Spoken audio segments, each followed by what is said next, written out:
Hello students, myself Vishesh Chatwani. I am a chartered accountant and assistant professor in Government College. College शिक्षा विभाग राजस्थान द्वारा चलाए जा रहे ज्ञानदूत कार्यक्रम में आपका हार्दिक स्वागत है। इन दिनों में हम इनकम टैक्स की तैयारी कर रहे हैं और आज का जो हमारा टॉपिक रहेगा वो है set of and carry forward of losses. अब इसमें क्या होता है, चलिए सर देखते हैं।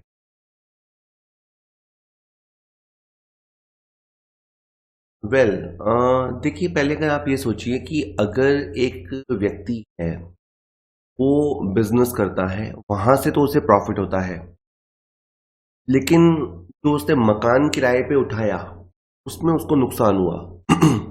हो सकता है उसने इंटरेस्ट ज्यादा पे किया हो इसलिए उसे लॉस हुआ हो। तो बात यह है कि वो प्लस माइनस कर पाएगा या नहीं कर पाएगा, या केवल उसे बिजनेस की इनकम पे ही टैक्स देना होगा, ये सब जानने लायक बात है। तो ये जो प्लस माइनस हो पाना है ना, इसे बोलते हैं सेट ऑफ होना। अभी अपन देखेंगे। और अगर कोई चीज प्लस माइनस नहीं हो सकती तो उसे अगले साल के लिए ले जाने को बोलते हैं कैरी फॉरवर्ड करना। तो आज का जो अपना टॉपिक है वो है set of losses and carry forward of losses. जरूरी नहीं है कि हर जगह प्लस माइनस यानी सेट ऑफ करना पॉसिबल हो, और ये भी जरूरी नहीं है कि हर बार कैरी फॉरवर्ड होता ही हो। इसीलिए आपको बहुत सारे रूल्स देखने पड़ेंगे। चलिए सर अपन रूल्स शुरू करते हैं। देखिए, सबसे पहले आपके पास नियम आ रहा है, कहता है कि इस अध्याय का उद्देश्य है हानियों को आपस में एडजस्ट करना तथा नॉन सेट ऑफेबल लॉसेस को आगे ले जाना है। इसका पहला रूल क्या है कि एक ही हेड में प्रॉफिट भी हो और लॉस भी हो तो दोनों आपस में सेट ऑफ हो सकते हैं।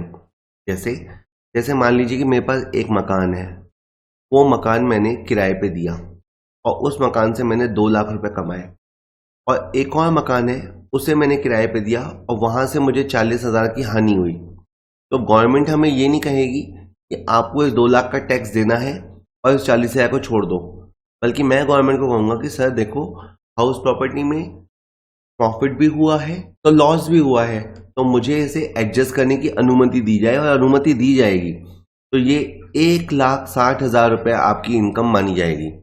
ऐसा नहीं कि गवर्नमेंट केवल आपसे 2 लाख पे टैक्स ले लेगी, नो। आपको एक हाउस प्रॉपर्टी में अगर लॉस है और एक हाउस प्रॉपर्टी में इनकम है तो उसे प्लस माइनस करने की अनुमति दी जाएगी। इसी तरह मान लीजिए कि आप एक बिजनेस करते हैं, वहां से आपने 5 लाख रुपए कमाया, और एक और बिजनेस है वहां से आपने 3 लाख का नुकसान हुआ, तो आपकी बिजनेस की इनकम 2 लाख रुपए ही मानी जाएगी। ये जो लेस हो पाना है इसी को बोलते हैं सेट ऑफ कर पाना, और इस तरह के सेट ऑफ को बोलते हैं inter source adjustment. Inter source adjustment या इंटर सोर्स सेट ऑफ, या इसको एक और तरीके से बोला जा सकता है intra head adjustment, intra head set of. इसमें आप देखिए, आपने अपना हेड चेंज नहीं किया। आप यहां पहले उदाहरण में आप हाउस प्रॉपर्टी हेड में ही हैं, दूसरे हेड में, दूसरे वाले पॉइंट में आप बिजनेस हेड में ही हैं। या सपोज कीजिए कि एक बार की जगह से आपको लॉन्ग टर्म कैपिटल गेन हुआ 5 लाख का, और एक जगह आपको शॉर्ट टर्म कैपिटल लॉस हुआ 1 लाख का, यहां पे भी आपको अनुमति मिलेगी। शॉर्ट टर्म कैपिटल लॉस को लॉन्ग टर्म कैपिटल गेन से एडजस्ट करने की अनुमति है, और आपकी शेष इनकम 4 लाख ही मानी जाएगी। कहने का मतलब है आप किसी और हेड में नहीं गए, अपने ही हेड में आपने एडजस्टमेंट किया और आप कर पाते हैं। ठीक है, इसे इंट्रा हेड एडजस्टमेंट या इंटर सोर्स एडजस्टमेंट कहते हैं। जैसे कि मैंने बताया कि एक हाउस प्रॉपर्टी में इनकम, दूसरी हाउस प्रॉपर्टी में लॉस, एक बिजनेस का प्रॉफिट, दूसरे बिजनेस का लॉस, एक कैपिटल गेन, दूसरी जगह से लॉन्ग टर्म लॉस या शॉर्ट टर्म लॉस एडजस्ट कर सकते हैं। लेकिन ये नियम इतना भी सिंपल नहीं है। अब इसके कुछ अपवाद भी हैं। ठीक है, इसके अपवाद क्या है कि जैसे मैंने अभी कहा कि अगर आपके पास शॉर्ट टर्म कैपिटल लॉस है तो इसे आप लॉन्ग टर्म कैपिटल गेन से एडजस्ट कर सकते हैं। जैसे यहां हो सकता है कि आपके पास 5 लाख का प्रॉफिट हो और यहां आपके पास 1 लाख का नुकसान हो, तो आप ये कर सकते हैं। लेकिन ये वाइसा वर्सा पॉसिबल नहीं है, दैट इज उल्टा पॉसिबल नहीं है। उल्टा मतलब क्या कि अगर आपके पास शॉर्ट टर्म कैपिटल गेन है और अगर आपके पास लॉन्ग टर्म कैपिटल लॉस है तो आप इसे सेट ऑफ नहीं कर सकते। ठीक है, अगर मैं इसे लॉन्ग टर्म को बड़ा भाई बोलूं और शॉर्ट टर्म को छोटा भाई बोलूं तो इसका मतलब ये है कि अगर छोटा भाई परेशानी में है तो बड़ा भाई तो उसकी मदद कर सकता है, लेकिन बड़ा भाई परेशानी में है, लॉन्ग टर्म परेशानी में है, तो शॉर्ट टर्म उसकी मदद नहीं कर सकता। हाल फिलहाल आपको 5 लाख पे ही टैक्स देना पड़ेगा, और जो लॉस सेट ऑफ नहीं हो पाता फिर उसे हम अगले साल के लिए पहुंचा देते हैं कि इसको हम बाद में देखेंगे, उसको बोलते हैं कैरी फॉरवर्ड करना। तो ये आपका फिर कैरी फॉरवर्ड हो जाएगा। ठीक है सर। इसके बाद आप देखिए, इसी तरह से स्पेकुलेशन लॉस को बिजनेस प्रोफेशन के प्रॉफिट से एडजस्ट नहीं कर सकते। ठीक है, ध्यान दीजिएगा। एक होता है बिजनेस प्रॉफिट जो कि आपका रेगुलर बिजनेस प्रॉफिट होता है, और एक होता है स्पेकुलेशन। एक मैंने बताया जैसे बिजनेस प्रॉफिट होता है, और एक होता है स्पेकुलेशन प्रॉफिट।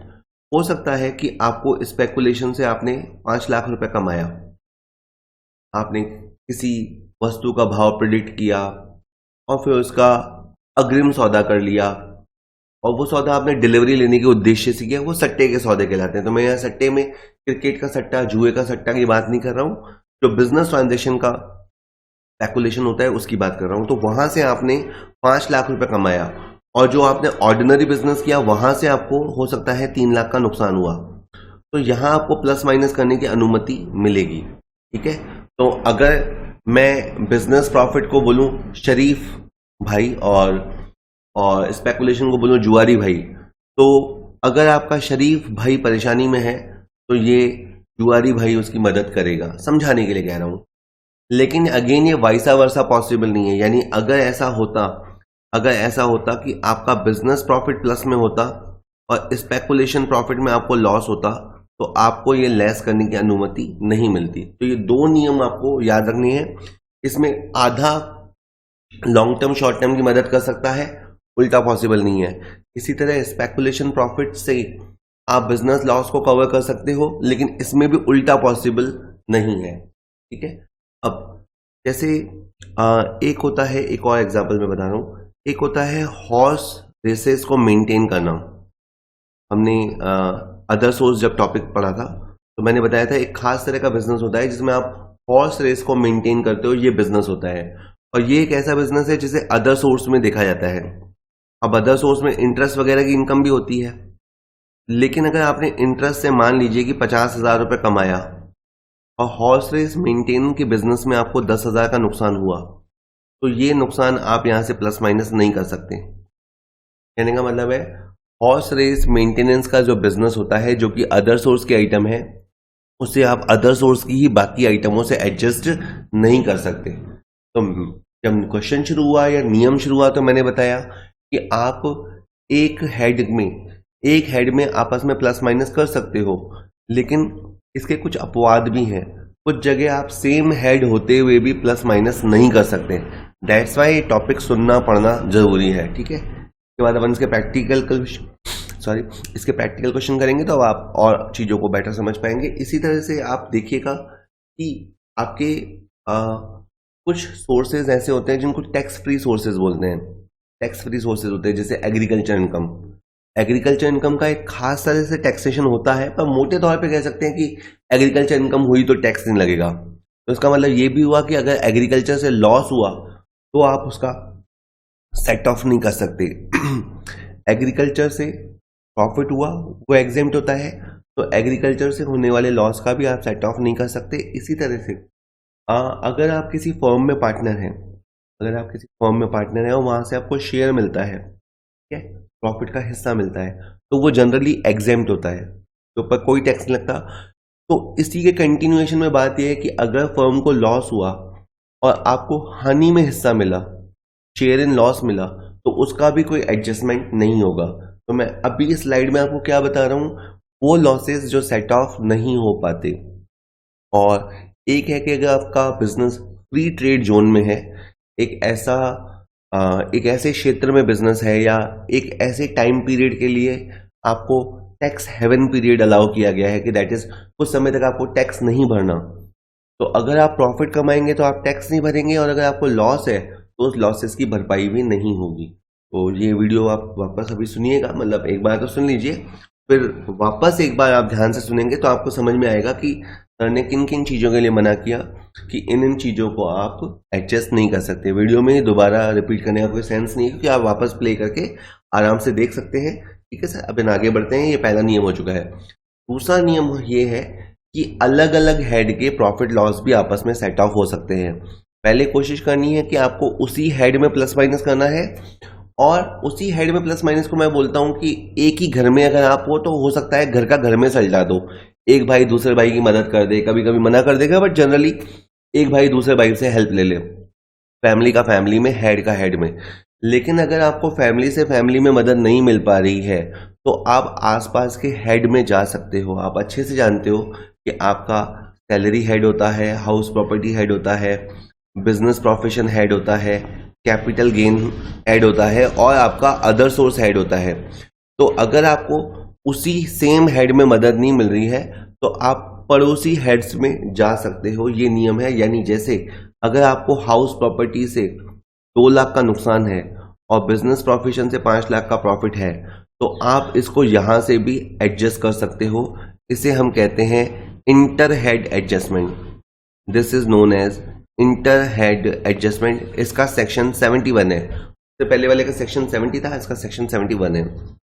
जैसे एग्जांपल इन्होंने भी यही लिया है कि अगर एक हाउस प्रॉपर्टी से लॉस हो और दूसरे बिजनेस से प्रॉफिट हो तो सेट ऑफ हो सकता है, या हो सकता है कि आपको बिजनेस से नुकसान हुआ हो और आपको कैपिटल गेन से प्रॉफिट हुआ हो, तो आप इसे भी सेट ऑफ कर सकते हैं।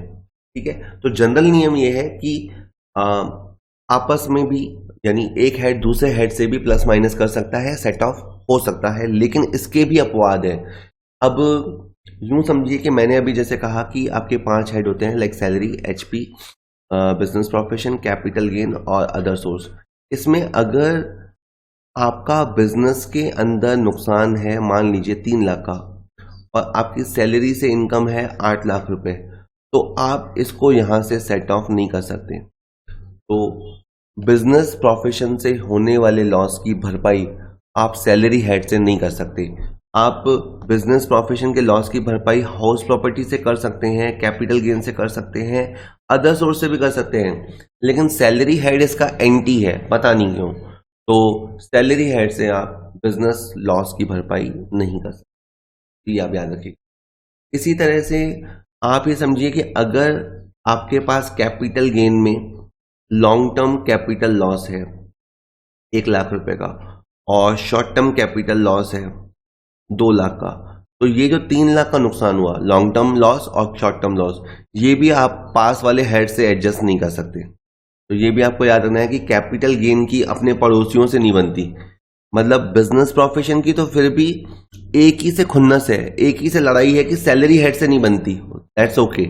लेकिन कैपिटल गेन तो इतना वो है कि इसकी आसपास के चारों पड़ोसियों से नहीं बनती, किसी से भी इसकी प्लस माइनस नहीं हो सकती। तो फिर सर ऐसे लॉस का क्या होगा? ऐसे लॉस को हम आगे ले जाएंगे। आगे ले जाएंगे का मतलब ये होता है कि अगले साल अगर कैपिटल गेन हुआ तो उसमें से प्लस माइनस करेंगे। इसका मतलब ये है कि अगर जैसे अभी यही सिचुएशन होती, मान लो सैलरी में इनकम है, बिजनेस प्रोफेशन में लॉस है और लॉन्ग टर्म कैपिटल में लॉस है, तो इसका कुछ नहीं होगा। अगले साल बिजनेस में जब प्रॉफिट होगा तब इस 3 लाख को वहां एडजस्ट कर पाएंगे। इस कैपिटल लॉस का भी अगले साल अगर कैपिटल गेन होगा तो वहां उसे एडजस्ट कर पाएंगे। और हाल फिलहाल आपको 8 लाख रुपए पे टैक्स देना पड़ेगा। तो आपको ये सिंपल मैथ्स नहीं होता। अगर ये सिंपल मैथ्स होता तो आप ये कहते कि 8 लाख रुपए हमने सैलरी में कमाया और 6 लाख का हमारे को यहाँ नुकसान हो गया, तो बाकी हम 2 लाख का ही टैक्स भरेंगे, और 2 लाख का तो टैक्स होता नहीं है। समथिंग आप कहते हैं हमारा टैक्स नहीं बनता, लेकिन गवर्नमेंट अपने नियम चलाएगी, दैट इज नियम। गवर्नमेंट तो क्या, in the sense income tax act 1961 में नियम बने हुए हैं, तो वही नियम चलेंगे, आपके और मेरे कहने से नहीं होगा। ठीक है। इसी के बाद अगर आपको कैजुअल लॉस होता है तो उसे आप कभी भी सेट ऑफ नहीं कर पाओगे। सपोज करो कि आपने किसी हॉर्स रेस पे दांव लगाया, ठीक है, आपने किसी हॉर्स रेस पे 50,000 रुपए दांव लगाया और आप हार गए, आपको नुकसान हो गया, तो ये लॉस आप कभी भी सेट ऑफ नहीं कर पाओगे। और जनरली आप, जैसे मैं बार बार बोल रहा हूँ कि सेट ऑफ नहीं कर पाओगे, तो कैरी फॉरवर्ड होगा, लेकिन ये लॉस कैरी फॉरवर्ड भी नहीं होगा। इस लॉस का बाद में भी कुछ नहीं होगा, ना अभी कुछ होगा ना बाद में कुछ होगा, ये बस गया। अगर आपने जैसे लॉटरी के अंदर आपने टिकट खरीदे, आपने सपोज करो 40,000 के टिकट खरीदे, बैड लक आपका लॉटरी नहीं लगा। कुछ स्टेट्स में लॉटरी बाय द वे चलती है, अभी भी इंडिया में कुछ स्टेट्स में लॉटरी चलती है, तो 40,000 आपने लॉटरी में गंवा दिए, तो आप ये चाहेंगे कि सर प्लस माइनस करने का मौका मिलना चाहिए। तो गवर्नमेंट देखो इस मामले में लॉटरी से जो इनकम होती है उसे तो इनकम में जोड़ देती है। अगर आपने बाय द वे लॉटरी में पैसे जीते होते तो वो तो आपकी इनकम में, कैजुअल इनकम में जोड़ देगी, अदर सोर्स में जोड़ देगी। लेकिन अगर आपको लॉस है तो आपको छोड़ देगी, जाओ लॉटरी खींचते क्यों। दैट इज, ये एक तरह से इस चीज को डिस्करेज करने का तरीका है। तो ये मतलब एक तरह से गवर्नमेंट के लिए प्लस प्लस है। अगर कमाई हो रही है बंदे को तो गवर्नमेंट उसमें से अपना टैक्स ले लेती है, और वो भी बहुत तगड़ा 30% टैक्स ले लेती है। तो अगर लेकिन नुकसान हो रहा है तो गवर्नमेंट बोलेगी तुम जानो, तुम्हारा काम जाने, लॉटरी खींचते ही क्यों, घोड़े पे दांव लगाते ही क्यों, मेहनत क्यों नहीं करते। चलिए, इसके बाद है आपको रूल थर्ड है कि कुछ इनकम ऐसी होती है जिन पर टैक्स नहीं लिया जाता, जैसे ये पॉइंट हो चुका है, जैसे agriculture income, business income from the business which is setup in the free trade zone. तो उसका लॉस आपका ना तो सेट ऑफ होगा और ना वो आपका कैरी फॉरवर्ड होगा। तो जैसे मैंने बताया कि अगर एग्रीकल्चर इनकम है, मोटे तौर पे ये है कि एग्रीकल्चर से जो आप पैसा कमाते हैं उस पर कोई टैक्स नहीं लगता।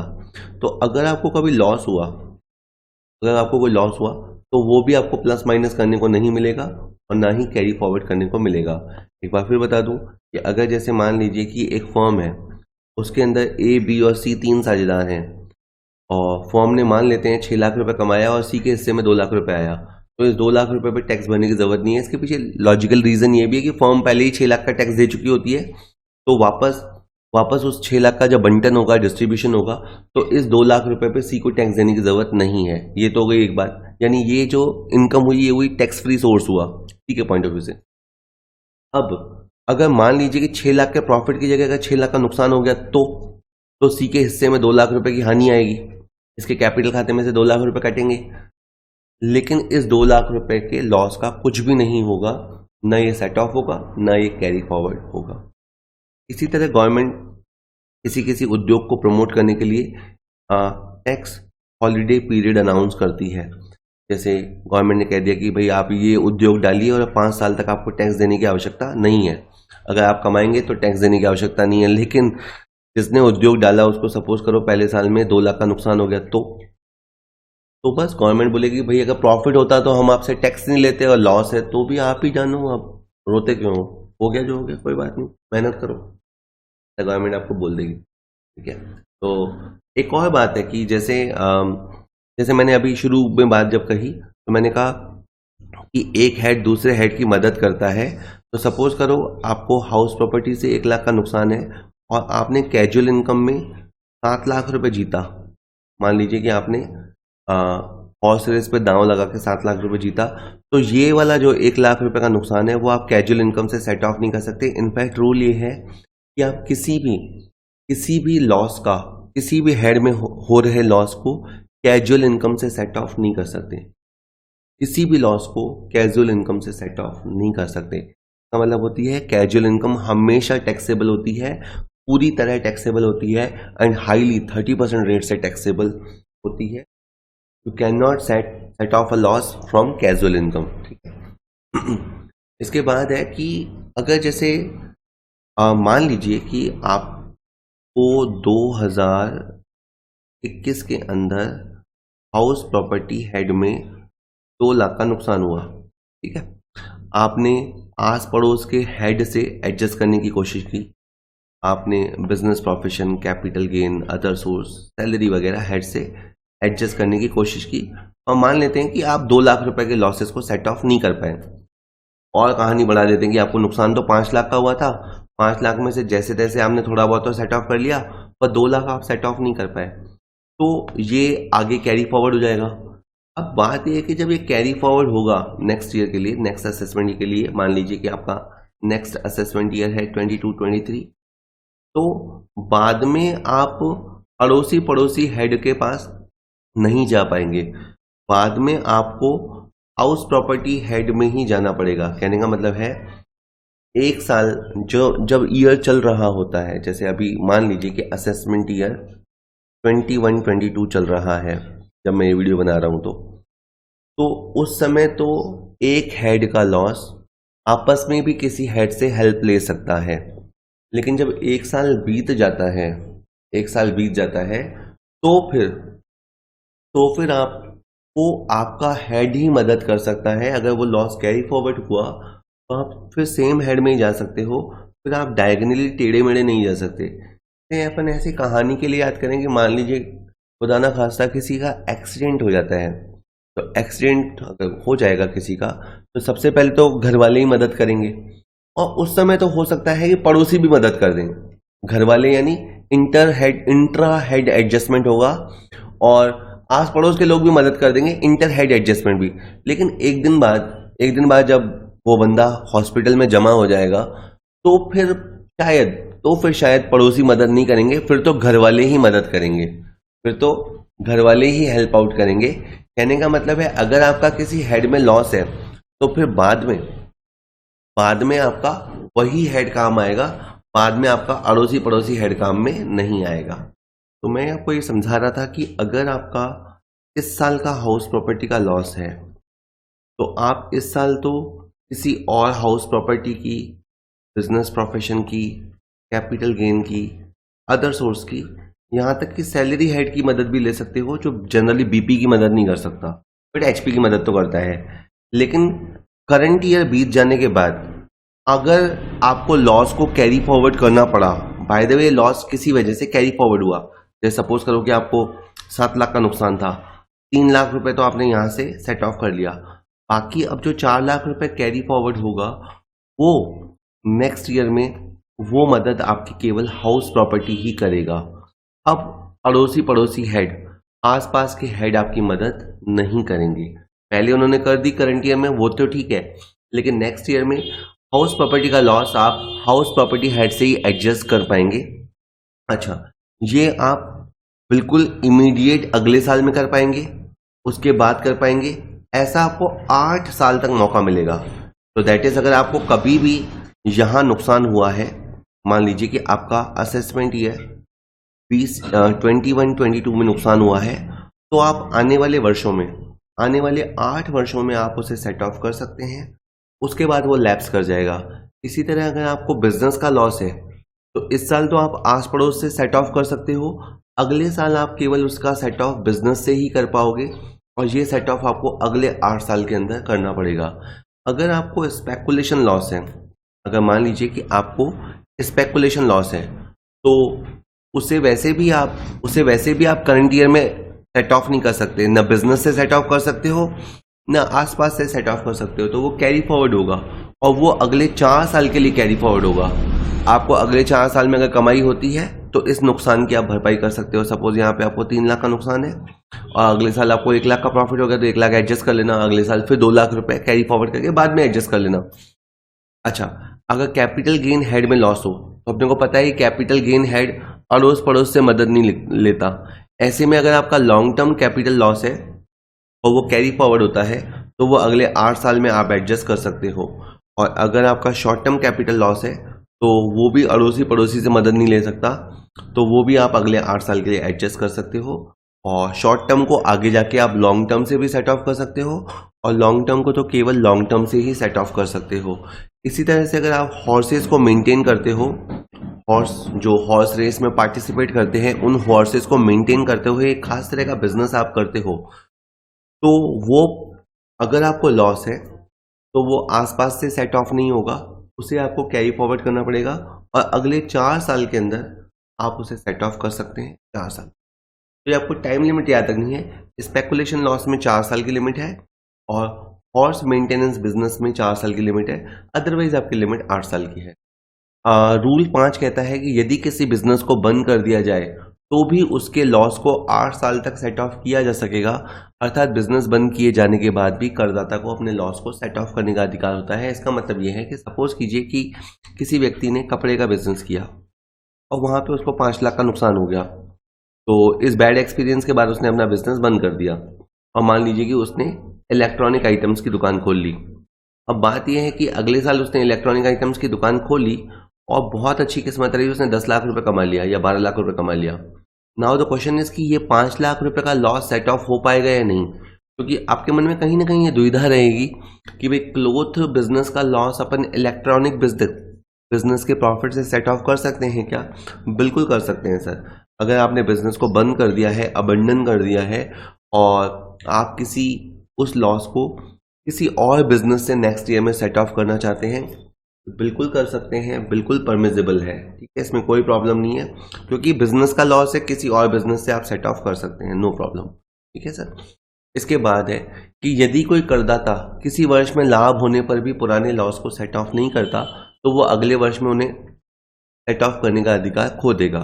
इसे आप यूँ समझिए कि जैसे सपोज कीजिए कि एक है असेसमेंट ईयर 21-22, एक है 22-23 और एक है 23-24, ये 3 कंसेक्यूटिव असेसमेंट ईयर्स हैं। अब अगर अपन बात करें, यहाँ पे आपको 5 लाख का नुकसान हुआ, ठीक है, आप उस साल किसी और हेड से उसे एडजस्ट नहीं कर पाए, कोई बात नहीं, आपने कैरी फॉरवर्ड कर दिया, कैरी फॉरवर्ड कर दिया तो अगले साल आपको 8 लाख का प्रॉफिट हुआ, तो रूल ये है कि आपको इसको यहाँ पे एडजस्ट कर लेना चाहिए था। मान लेते हैं कि बाय मिस्टेक आपने यहाँ पे प्रॉफिट होते हुए भी आपने इसको यहाँ पे सेट ऑफ नहीं किया, प्रॉफिट थे फिर भी आपने इसको सेट ऑफ नहीं किया और पूरे 8 लाख रुपए पे आपने टैक्स भर दिया। उसके बाद फिर आपको 12 लाख का प्रॉफिट हुआ, फिर आपको याद आया कि यार मेरे को ये लॉस सेट ऑफ करना है, तो यहाँ नियम कहता है कि आप ये सेट ऑफ नहीं कर सकते, क्योंकि यहाँ आपके पास सेट ऑफ पॉसिबिलिटी थी। जब यहाँ सेट ऑफ पॉसिबिलिटी थी तो फिर आपने यहाँ पे सेट ऑफ क्यों नहीं किया? तो यहाँ पे आपको ये बात समझनी पड़ेगी कि अगर कभी भी आप लॉस को कैरी फॉरवर्ड करते हैं और नेक्स्ट ईयर में, जैसे ही अपकमिंग ईयर में आपको मौका मिलता है, आपको तुरंत सेट ऑफ कर लेना चाहिए, वरना आप अपना वो राइट खो देंगे। राइट खो देने का मतलब है कि अब आपको पहले आपने 8 लाख पे टैक्स भर दिया और अब आपको ज़बरदस्ती 12 लाख पे टैक्स भरना पड़ेगा, जबकि आराम से आप 5 लाख रुपए यहाँ लेस करके, इस ईयर की बात कर रहा हूँ, यहाँ 5 लाख रुपए लेस करके आप अपने टैक्स को कम कर सकते थे, बट आप वो चूक गए, तो इसलिए ध्यान रखने का है, ठीक है सर। नेक्स्ट, अशोधित हास, अनएब्जॉर्ब्ड डेप्रिसिएशन। कई बार क्या होता है सर, आपके बिजनेस में खर्चों का इतना प्रेशर होता है, सपोज करो आपका जैसे ग्रॉस प्रॉफिट है मान लीजिए 3 लाख का, और आपके यहाँ जो एक्सपेंसेस होते हैं पीएनएल के अंदर बहुत तरह के इनडायरेक्ट एक्सपेंसेस होते हैं, वो खर्चे हैं आपके 4 लाख के, और आपका जो डेप्रिसिएशन है वो है मान लीजिए 2 लाख का। तो अगर आप देखें तो आपका ग्रॉस प्रॉफिट कितना है? 3 लाख। आपके डेबिट साइड पे आइटम्स कितने हैं? आपके डेबिट साइड पे आइटम है 6 लाख के, तो आपका नुकसान कितना हुआ? आपका नुकसान हुआ 3 लाख का। अब इस 3 लाख को अपन थोड़ा बाइफर्केट करें तो इसमें अपन ये कह सकते हैं कि आपका टोटल नुकसान 3 लाख का है, वैसे जो 2 लाख का नुकसान है उसे हम कहते हैं unabsorbed depreciation. Unabsorbed depreciation that is जब आपके प्रॉफिट इतने भी सफिशिएंट ना हो कि आप डेप्रिसिएशन लगा सकें, ठीक है। तो अभी इस क्वेश्चन में देखिए, आपके 3 लाख के ग्रॉस प्रॉफिट के अगेंस्ट में 4 लाख के तो एक्सपेंसेस ही हैं, आपके पास डेप्रिसिएशन लगाने जितने प्रॉफिट्स भी नहीं है, तो ये जो 2 लाख रुपए का लॉस क्रिएट होगा, it will known as unabsorbed depreciation. बाकी का ये जो 1 लाख है उसे आप बिजनेस लॉस की कैटेगरी में रखेंगे, और ये जो कुल मिला के 3 लाख का नुकसान है, लेकिन ये जो 2 लाख का नुकसान है ये अनएब्जॉर्ब्ड डेप्रिसिएशन है। अब आप कहेंगे सर इसको अलग करने का क्या तुक है? अलग करने का तुक ये है कि इसको आप इनफाइनाइट पीरियड तक एडजस्ट कर सकते हो। जैसे बिजनेस के लॉस को वैसे आप 8 साल तक कैरी फॉरवर्ड कर सकते हो, 8 साल तक सेट ऑफ कर सकते हो, लेकिन जो डेप्रिसिएशन अनएब्जॉर्ब्ड है, ठीक है, उसको आप इनफाइनाइट पीरियड तक एडजस्ट कर सकते हो। दैट्स वाई अनएब्जॉर्ब्ड डेप्रिसिएशन को समझना जरूरी है। कहता है कि यदि कोई बिजनेस डेप्रिसिएशन को वसूल ना कर पाए तो उसे अनएब्जॉर्ब्ड डेप्रिसिएशन कहते हैं, और इसे अगले वर्षों में किसी भी हेड से एडजस्ट कर सकते हैं। अब एक और बात है कि अगर जैसे बिजनेस का लॉस है तो नेक्स्ट ईयर में वो बिजनेस के प्रॉफिट से ही सेट ऑफ हो सकता है, ठीक है, ये रूल था। लेकिन अगर अनएब्जॉर्ब्ड डेप्रिसिएशन है तो वो बिजनेस प्रोफेशन के अलावा बाकी हेड से भी एडजस्ट हो सकता है, तो ये बहुत ही कमाल की आइटम है, ठीक है। तो बाद में अगले साल में भी ये डायगोनल एडजस्ट हो सकता है, इधर उधर से एडजस्ट हो सकता है, लेकिन अभी भी इनकी सैलरी हेड से तो खुन्नस है ही है, सैलरी हेड से तो उनकी टसल चली रही है। वहां बिजनेस प्रोफेशन का लॉस, इवन अनएब्जॉर्ब्ड डेप्रिसिएशन भी सैलरी हेड से सेट ऑफ नहीं हो सकता। तो अनएब्जॉर्ब्ड डेप्रिसिएशन में हमने 2 खास बातें देखी, इनफाइनाइट पीरियड है और डायगोनल, यानी इधर उधर से अड़ोस पड़ोस से अगले साल में जाके भी आप सेट ऑफ कर सकते हैं, ठीक है। तो इसलिए इसको समझना पड़ना जरूरी था। इसके बाद अगर अपन बात करें, अब थोड़े से पॉइंट बचे हैं, लॉस को एडजस्ट करने का जो क्रम बताया गया है वो तो फॉलो करना ही है। इसके अलावा सीक्वेंस ये होगा, दैट इज अब यहाँ पे एक स्क्रीन पे आ रहा है कि आप क्या करेंगे। सबसे पहले आपको करंट ईयर में जो साइंटिफिक रिसर्च होते हैं, साइंटिफिक रिसर्च पे जो खर्चा होता है, सबसे पहले आपको वो लॉस अगर है तो उसे सेट ऑफ करना है। उसके बाद आपको करंट ईयर का डेप्रिसिएशन चार्ज करना है। फिर अगर आपके पास प्रॉफिट पड़े हैं तो पुरानी आइटमों में से आप बिजनेस लॉस को ले सकते हैं। फिर आप पिछले साल के डेप्रिसिएशन को ले सकते हैं, लास्ट ईयर के फैमिली प्लानिंग एक्सपेंस को ले सकते हैं और लास्ट ईयर के साइंटिफिक रिसर्च खर्चों को ले सकते हैं। तो आप क्या समझे, अगर आपके पास बिजनेस के अंदर प्रॉफिट है तो पहले तो आपको करंट ईयर के खर्चों पे जोर देना है, और करंट ईयर के खर्चों को जोर देने के बाद आपको पिछले साल की आइटम्स को आगे लाना है। उसमें आप देखो, बिजनेस लॉस को आप पहले आगे लेके आए हैं और डेप्रिसिएशन को आप बाद में लेके आए हैं। इसका रीजन यही है कि बिजनेस लॉस को सेट ऑफ करने के लिए आपको 8 साल का ही मौका मिलेगा और डेप्रिसिएशन को आप इनफाइनाइट पीरियड तक सेट ऑफ कर सकते हो। इसीलिए इन्होंने प्रायोरिटी वाइज इस तरह से रखा है। बाकी जो फैमिली प्लानिंग के खर्चे होते हैं वो केवल कंपनी एसएससीज को अलाउ होते हैं, जनरली इंडिविजुअल या पार्टनरशिप फर्म्स वगैरह को अलाउ नहीं होते। और करंट ईयर के साइंटिफिक रिसर्च को जहां अपन ने यहाँ सबसे फर्स्ट प्रायोरिटी दी है, वहीं लास्ट ईयर के साइंटिफिक रिसर्च को, एक्सपेंसेस को अपन ने सबसे लास्ट में रखा है। तो ये सीक्वेंस आपको याद रखना है। प्रॉफिट अगर आपके पास है तो इस तरह से सेट ऑफ करना है। इसके बाद आखिरी 2 नोट आ रहे हैं। अगर आपको डिविडेंड मिलता है किसी इंडियन कंपनी से तो वो हमेशा अदर सोर्स में जाएगा। देखिए, ये तो सबको पता है कि डिविडेंड उसको मिलता है जिसके पास शेयर्स हों। अब शेयर्स लोगों के पास 2 तरह से होते हैं। कुछ लोग तो शेयर्स में इन्वेस्ट करते हैं, उनकी लॉन्ग टर्म स्ट्रेटेजी होती है, वो शेयर्स में इन्वेस्ट करते हैं। कुछ लोग शेयर्स को ट्रेडिंग के पर्पज से रखते हैं, दैट इज सस्ता होता है तो खरीद लेते हैं, महंगा होता है तो बेच देते हैं। बात यह है कि अगर किसी व्यक्ति को डिविडेंड मिला तो बगैर ये इंटेंशन देखे कि उसने शेयर्स को इन्वेस्टमेंट के लिए होल्ड किया है या ट्रेडिंग के लिए होल्ड किया है, डिविडेंड की इनकम हमेशा अदर सोर्स में जाती है। मतलब ये point set of and carry forward का नहीं है, मैं जनरल डिस्कशन बता रहा हूँ कि डिविडेंड की इनकम का नेचर ऐसा है कि वो हमेशा इनकम फ्रॉम अदर सोर्स में जाती है। आपको ये पता ही है कि असेसमेंट ईयर 21-22 से ये पूरी तरह से टैक्सेबल हो गई है। उससे पहले 10 लाख तक की लिमिट थी, उससे पहले एग्जेम्प्ट भी था, लेकिन assessment year 21-22 onwards dividend from domestic company और you can say Indian company ये फुल्ली टैक्सेबल हो गया है और ये हमेशा अदर सोर्स में टैक्सेबल होगा। अब इसके ऊपर टीडीएस वगैरह के प्रावधान भी हैं। और इसी तरह से आपको याद रखना है कि फर्म से जो अगर आपको शेयर मिलता है, जैसे मैंने अभी थोड़ी देर पहले एबीसी का एग्जांपल बताया था, तो अगर पार्टनर को फर्म से जो शेयर मिलता है वो एग्जेम्प्ट होता है, उस पर टैक्स भरने की जरूरत नहीं है। लेकिन अगर लॉस होता है तो उस लॉस को भी आप कुछ नहीं कर पाएंगे, उस लॉस को भी आप कैरी फॉरवर्ड नहीं कर पाएंगे। ठीक है, तो टैक्स फ्री सोर्स के मामले में आपको ध्यान रखना है, ना तो सेट ऑफ होगा ना कैरी फॉरवर्ड होगा। ठीक है सर, हो गया है खत्म। होप वीडियो आपके लिए यूजफुल रहा होगा। लगता है तो वीडियो को लाइक कीजिए, अपने दोस्तों के साथ शेयर कीजिए, इस चैनल को सब्सक्राइब कर लीजिए। बहुत सारे वीडियोस चैनल पे आपको मिलेंगे। Thank you.